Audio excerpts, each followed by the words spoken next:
اللہ تعالیٰ نے جو یہ دولت ہمیں عطا فرمائی، اس کی سمجھ امام حسین رضی اللہ تعالیٰ عنہ سے زیادہ کس کو آ سکتی تھی؟ لوگ روکتے رہ گئے، صحابہ کرام بھی ان کو روکتے رہ گئے، مگر آپ یہی فرماتے تھے کہ میں مامور من اللہ ہوں، میری اللہ نے جو ڈیوٹی لگائی ہے میں نے وہ پوری کرنے کے لیے لازمی جانا ہے۔ حالانکہ آپ تو ابھی پیدا ہوئے تھے، تو مصطفیٰ کریم جب آپ کو پہلی مرتبہ دیکھنے آئے تھے اسی وقت آپ رو رہے تھے، آپ کی آنسو مبارک گر رہے تھے، اور آپ نے اسی وقت اعلان فرما دیا تھا کہ میری امت میرے اس شہزادے کو قتل کر دے۔ پھر بھی نہ آپ رکے ہیں، نہ آپ ڈرے ہیں، نہ آپ نے راستہ بدلا ہے، اس لیے کہ آپ کو پتہ تھا کہ اسلام یہ قربانیاں مانگ رہا ہے، جب تک یہ قربانیاں نہیں دی جائیں گی اسلام بچ نہیں سکتا۔ اور کل مجھے نانا کے حضور جا کے کیا جواب دینا ہوگا کہ اگر ہماری موجودگی میں اس زمین سے اسلام مٹ جائے یا اسلام کا حلیہ بگاڑ دیا جائے۔ جب انسان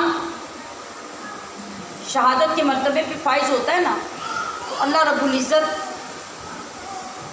اس کو 6 خوبیاں شہید کو عطا فرماتا ہے۔ ہر کوئی، یہ حضرت امام حسین کی شہادت کی بات نہیں،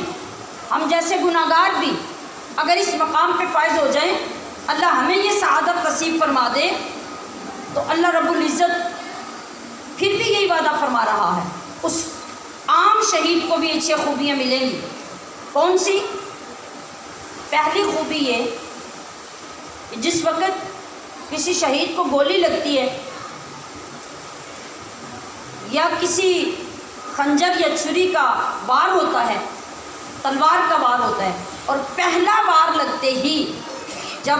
انسان کے جسم سے خون کا پہلا فوارہ نکلتا ہے، اس میں سے جو پہلا قطرہ زمین پہ گرتا ہے، اس قطرے کے گرنے کے ساتھ ہی وہ شخص جتنا بھی گناہ گار تھا اللہ اس کے گناہ معاف کر، بشرطے کہ اس نے وہ جنگ اللہ کی رضا کے لیے،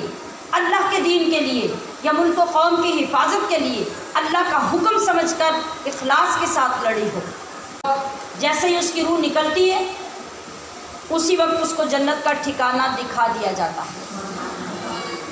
دوسرا فائدہ شہید کو یہ پہنچتا ہے کہ قبر کے عذاب سے اس کو محفوظ کر دیا جاتا ہے۔ تیسرا فائدہ شہید کا یہ ہوتا ہے کہ اسے قیامت کے بعد دوزخ کے عذاب کا کوئی خوف نہیں رہتا، وہ بالکل بے خوف ہو جاتا ہے۔ چوتھا فائدہ یہ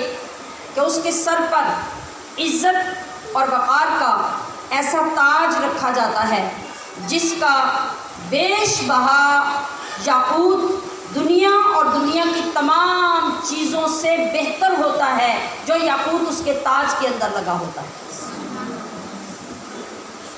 کتنی باتیں عرض کی میں نے؟ 4۔ پانچواں فائدہ یہ ہوتا ہے کہ جنت میں اس کے نکاح میں بڑی بڑی آنکھوں والی خوبصورت 72 حوریں دی جاتی ہیں، 72 حوروں سے جنت میں اس کا نکاح کیا جاتا ہے۔ اور چھٹا فائدہ، جب قیامت آئے گی اور لوگوں کو جنت اور دوزخ میں بھیجنے کا اعلان ہوگا، تو اس شہید کے جو عزیز رشتہ دار، قرابت دار، خاندان والے لوگ ہوں گے،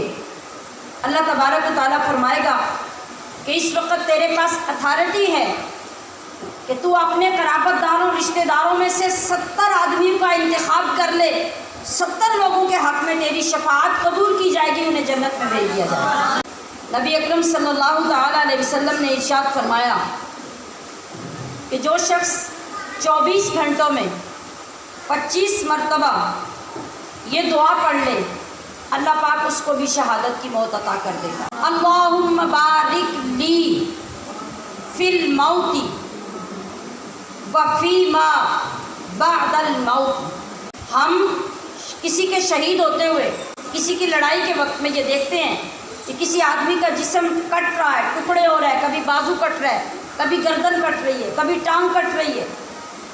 کبھی پسلیاں ٹوٹ رہی ہیں، جسم کے ٹکڑے ہوتے ہیں، ہم خود دیکھتے ہیں۔ لیکن حقیقت بات یہ ہے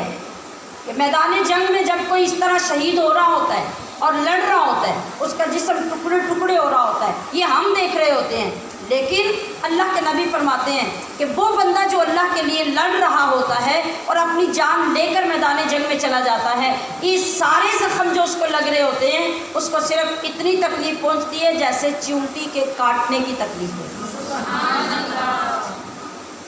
یہ قابل یقین بات ہے کہ نہیں؟ اس لیے ہے کہ یہ ہمارے نبی صلی اللہ علیہ وسلم نے فرمائی ہے۔ ان لوگوں کے جسموں سے تکلیف کے دور کرنے پر ہمارا رب قادر ہے، اور بعض اوقات جو محویت ہوتی ہے، جب انسان کھو جاتا ہے کسی خیال میں، آپ اگر مثال کے طور پہ کسی وجہ سے پریشان ہیں، انتہائی پریشان ہیں، آپ گہری سوچ میں بیٹھے ہوئے ہیں، آپ کے پاس کھڑے ہو کے کوئی 3 بار آواز دے، آپ کا نام لے کے آپ کو پکارے، آپ کو آواز ہی نہیں آئے گی۔ آپ محو اتنے ہیں اپنی سوچ میں، اپنی پریشانی میں، اپنی ایک کیفیت میں کہ آپ کو پتہ ہی نہیں کوئی آپ کو بلا رہا ہے، کوئی آپ کا نام لے رہا ہے، کوئی آپ کو مخاطب کر رہا ہے۔ یہ چھوٹی چھوٹی باتوں میں محو ہو کر ہمارا یہ حال ہو جاتا ہے، تو جو محبت خدا میں محو ہو جائے، جس کو اتنی سچی رب کی محبت مل جائے، اور وہاں صرف محبت نہیں ہوتی، اللہ کے نبی نے ارشاد فرمایا جب تلواروں سے، تیروں سے، بھالوں سے یا گولیوں سے وار کیے جاتے ہیں، اور جس وقت چھلنی ہو جاتا ہے شہید ہونے والے کا جسم اور اب وہ موت کے قریب ہو جاتا ہے، تو ادھر جو کچھ بھی ہو رہا ہوتا ہے اس کے آگے سے پردے ہٹا کر رب کا ڈائریکٹ دیدار اس کو عطا کیا جا رہا ہوتا ہے۔ جب پروردگار کا دیدار بندے کی آنکھوں کے سامنے